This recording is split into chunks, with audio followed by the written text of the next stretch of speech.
नमस्कार, स्वागत है आपका न्यूज लॉन्चर पर। मैं हूं अशोक वानखड़े और लेकर आया हूं आपका अपना कार्यक्रम द एक्स-रे।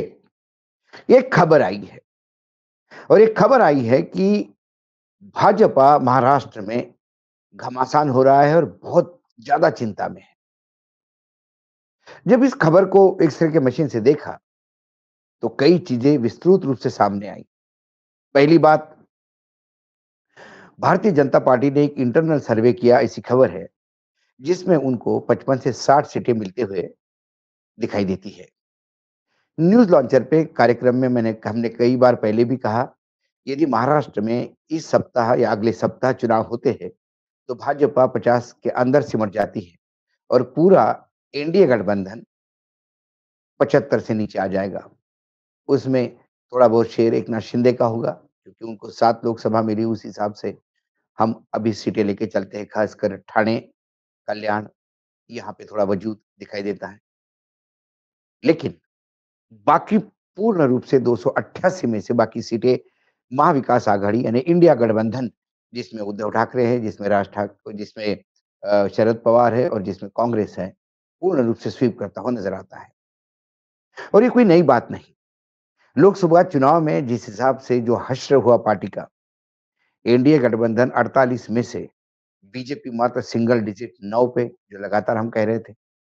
उसके बाद एकनाथ शिंदे 7 पे और अजित पवार मात्र 1 सीट जीत पाए। सुनील तटकरे वो भी अपने वजूद से जीते हैं और वो भी बहुत कम मार्जिन से। लेकिन अजित पवार अपने पत्नी को भी नहीं जिता पाए और खासकर बारामती लोकसभा में, बारामती विधानसभा जहां से अजित पवार विधायक है, वहां से 48,000 से सुनेत्रा पवार हार गई। ये बीजेपी के लिए बहुत बड़ा झटका लगा। अजित पवार महाराष्ट्र की राजनीति में करप्शन का दूसरा नाम, भ्रष्टाचार का दूसरा नाम माना जाता है और ये हम नहीं, ये भाजपा कहती थी। प्रधानमंत्री नरेंद्र मोदी हो, अमित शाह हो, लगातार राष्ट्रवादी कांग्रेस पार्टी को सबसे भ्रष्ट पार्टी, नेशनल भ्रष्ट पार्टी और 17,000 करोड़ का सिंचाई घोटाला, तमाम घोटाले इन्होंने उजागर उजागर किए। उसके बाद एक बड़ा जन आंदोलन चलाकर अजीत दादा को जेल भेज के चक्की पिसवाने का दावा देवेंद्र फडणवीस लगातार करते आ रहे थे। कोऑपरेटिव घोटाला, उसमें भी 25,000 करोड़ में उनका भी नाम था। उनके परिवार के ऊपर, कई लोगों के ऊपर ईडी का शिकंजा था, संपत्तियां जब्त थी। अब वो अजित पवार भाजपा को बहुत प्यारे और प्रिय हो गए। उन्हें उप मुख्यमंत्री बनाया, वित्त मंत्रालय दिया, पुणे का पूरा प्रभार दिया, प्रभारी मंत्री। और ये सब जब दिया, तो भारतीय जनता पार्टी का जो भ्रष्टाचार के खिलाफ जो लड़ाई लगातार महाराष्ट्र में लड़ रही थी, वो कमजोर हुई। इसके पहले भाजपा ने बहुत अच्छा प्रदर्शन किया। 2014 में 122 सीटों पे भाजपा अपने बलबूते पे आई। 2019 में 105 सीटों पे अपने बलबूते पे आई और यकीनन यदि ये महाविकास आघाड़ी उद्धव ठाकरे की सरकार 5 साल चल जाती, तो भारतीय जनता पार्टी अपने बलबूते पे हो सकता है 150 पार सीटें लेकर अपने बलबूते पे सरकार बनाती। लेकिन मैं आऊँगा कहने वाले देवेंद्र फडणवीस को शायद इतनी जल्दी होगी और दिल्ली को कहीं न कहीं ये लगा कि उद्धव ठाकरे की पार्टी तोड़ने से उद्धव ठाकरे समाप्त हो जाएँगे। उद्धव ठाकरे की पार्टी तोड़ी गई। एकनाथ शिंदे एकाएक हिंदुत्व का उनको 2.5 साल सत्ता सुख भोगने के बाद भाजपा के कांग्रेस और एनसीपी के साथ 2.5 साल सत्ता में मंत्री रहे, बड़े मंत्रालय पे रहे, खूब काम किया, जैसा कि वो क्लेम करते हैं। और उसके बाद 2.5 साल बाद उन्हें समझ में आ गया कि बाला साहब ठाकरे जो हिंदुत्व की बात कर रहे थे, वो खराब हो गया क्योंकि हम कांग्रेस के साथ गए। वो तुरंत भाजपा के साथ चले आए हिंदुत्व के नाम पे। भाजपा ने कहा कि अब हिंदुत्व को चाहने वाले लोग हमारे साथ आए, लेकिन भाजपा ने ये सवाल नहीं पूछा, 2.5 साल तक सत्ता का सुख कैसा भोगा, तब हिंदुत्व कहाँ था? क्योंकि ये कहने की बातें थी। उन्हें मुख्यमंत्री बनना था, भाजपा को उद्धव ठाकरे को नीचे उतारना था। उद्धव ठाकरे का कुछ नहीं गया क्योंकि उद्धव ठाकरे 2.5 साल के लिए ही मुख्यमंत्री पद माँग रहे थे। 2.5 साल मुख्यमंत्री पद उन्होंने भोगा। उसके बाद यदि यही गठबंधन आगे चलता तो 2.5 साल बीजेपी को मुख्यमंत्री होता, लेकिन बीजेपी ने जब पार्टी तोड़ी, तो उनके हाथ फिर उप मुख्यमंत्री पद आया। जब सरकार चली रही थी तो उन्होंने फिर शरद पवार की पार्टी तोड़ने का प्रयास किया। फिर अजित पवार को पूरे कुनबे के साथ उठा के लाए और अब पूरे भाजपा वालों की जो कार्यकर्ता है या एकनाथ शिंदे के कार्यकर्ताओं के लिए बहुत बड़ा प्रॉब्लम हो गया कि अब कैसा कहे कि हम हिंदुत्व की वजह से अलग हो गए। क्योंकि अब तो राष्ट्रवादी कांग्रेस हमारे साथ है। भ्रष्टाचार के खिलाफ कैसा हम आवाज करें? क्योंकि सबसे भ्रष्टतम लोग हमारे साथ हैं। जो जेल में गए, जो मंत्री गए हो गए, जो जेल में जाने के रास्ते पे थे, वो मंत्रालय के रास्ते पे आ गए। और भाजपा के लिए पूरे देश में किरकिरी का सवाब हुआ। महाराष्ट्र की जनता ने लोकसभा चुनाव में पूरी तरह से इस गठबंधन को नकारा। अब भाजपा होश में आई, लेकिन अपनी हार को विपक्ष का प्रोपेगेंडा, झूठा प्रोपेगेंडा बताकर अपनी चमड़ी बचाने का प्रयास एक देवेंद्र फडणवीस कर रहे थे। भारतीय जनता पार्टी का ओरिजिनल स्ट्रक्चर ही खत्म हो गया। एक भाजपा में कई भाजपा हो गई। ओरिजिनल भाजपा में मोदी-निष्ठ भाजपा, संघनिष्ठ भाजपा, बाकी कांग्रेस भाजपा, कांग्रेस से आए हुए, शिवसेना भाजपा, शिवसेना से आए हुए, एमएनएस भाजपा, निर्माण सेना से आए हुए, महाराष्ट्र नवनिर्माण सेना से, और फिर एनसीपी भाजपा जो राष्ट्रवादी कांग्रेस से आए हैं। इतनी भाजपाओं के बीच में कोई समन्वय नहीं, फ्री फॉर ऑल है और झगड़े बरकरार है। दादा पूरी तरह से लोकसभा में समाप्त होने के बावजूद भी दादा के तेवर कम नहीं हुए। आज भी सरकार वैसे ही चला रहे हैं।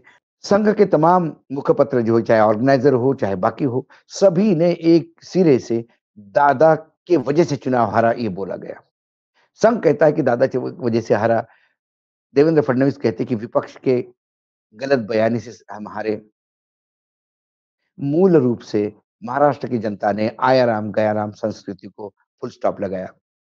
मेंढकों के जैसे इधर से उधर कूदने वाले इन नेताओं को आईना दिखाया और बड़े-बड़े दिग्गज इस चुनाव में धराशायी हो गए। अब विधानसभा का चुनाव मुँह पे है। यदि भाजपा अपनी गलती मानती और कहती कि हमसे गलती हो गई, ना हम एकनाथ शिंदे के साथ रहेंगे, ना अजित पवार के साथ रहेंगे, अपने बलबूते पे रहेंगे, तो हो सकता है कुछ इज्जत बच जाती। लेकिन यदि ये 2 लायबिलिटीज़ साथ में लेके चलते हैं, ये उनके ऊपर लगेज है और ये यदि चलते हैं, तो भाजपा 60-50 के आसपास सिमट जाए, तो कोई आश्चर्य की बात नहीं होगी। ये भाजपा का सबसे दयनीय प्रदर्शन होगा मोदी के राज में। क्योंकि मोदी की गारंटी फेल हो गई, ये सबको पता है। 17 सभाओं में से 14 जगह लोग हार गए, 3 जगह लोग जीते, वो भी अपने मोदी जी के अकाउंट में नहीं जा सकते क्योंकि वो अपने बलबूते पे जीते। सातारा की सीट तो पिपाड़ी और तुतारी के चक्कर में जीती, एकनाथ शिंदे अपने बेटे को जितवा के लाए, और पुणे, वहाँ बीजेपी का वजूद था, क्योंकि वहाँ की कांग्रेस बीजेपी में हो गई है। कुल मिलाकर जब ये स्थिति है, ऐसे में बीजेपी एक तरफ अपनी गलतियाँ सुधारने का प्रयास कर रही है। केंद्र ने 2 बड़े नेता भेजे हैं, अश्विनी वैष्णव और अ, प्रधान साहब, और इन यादव, भूपेंद्र यादव, ये 2 बड़े रणनीतिकार माने जाते हैं। लेकिन ये भी क्या करेंगे जब नीचे फौज में ही दम नहीं होगा। और फौज में दम इसलिए नहीं है कि घुसपैठिए बहुत बढ़ गए हैं। जो सेनापति है, उसके ऊपर किसी का विश्वास नहीं, क्योंकि सेनापति अपने शौर्य से लड़ने के बजाय जुगाड़ से लड़ना चाहता है। ऐसे में जब विपक्ष जो सामने खड़ा है, इंडिया गठबंधन, वहाँ से बहुत तेज हमले हो रहे हैं। अभी रंग शारदा ऑडिटोरियम में जब उद्धव ठाकरे ने अपने कार्यकर्ताओं और पदाधिकारियों की बैठक ली, और उस सम्मेलन में जो उन्होंने कहा कि फडणवीस तो मुझे जेल भेजना चाहता था, मेरे बेटे को जेल भेजना चाहता था। उनका संदर्भ अनिल देशमुख के उस आरोप पे था। अनिल देशमुख ने कहा कि मेरे पास कैसे एफिडेविट भेजा गया और उस एफिडेविट पे कैसा शरद पवार, आदित्य ठाकरे, उद्धव ठाकरे के नाम थे। मैंने ये एफिडेविट मना किया तो फिर दूसरा एफिडेविट आया जिसमें उद्धव ठाकरे और आदित्य ठाकरे के नाम थे। लेकिन कहा गया कि चलो शरद जी को छोड़ो, लेकिन इनके तो नाम ले लो आप। मैंने मना किया, मुझे 13 महीने जेल में रहना पड़ा, लेकिन मैं लड़ा हूँ। तो कुल मिलाकर जब ये चीज़ें सामने आई और फिर ये जब उन्होंने कहा कि मेरे पास प्रूफ है, तो उसके बाद वहाँ से फडणवीस ने कहा कि मेरे पास भी कुछ प्रूफ है। मैं भी बताता हूँ, मेरे पास भी कुछ पेन ड्राइव रखी हुई है। पेन ड्राइव और फुटेज, वीडियो फुटेज इसके आपस में दावे-प्रतिदावे होते रहे। इतने में अनिल देशमुख ने जनसुराज पार्टी का एक युवा अध्यक्ष, पार्टी का जो वहाँ युवा अध्यक्ष है, उसका नाम लेते हुए कहा कि ये सज्जन जो सांगली, मिरज में, कोल्हापुर में रहते हैं, ये आए थे मेरे पास और ये बहुत ही फडणवीस के फैमिली मेंबर माने जाते हैं या फडणवीस उनके फैमिली मेंबर माना जाता है।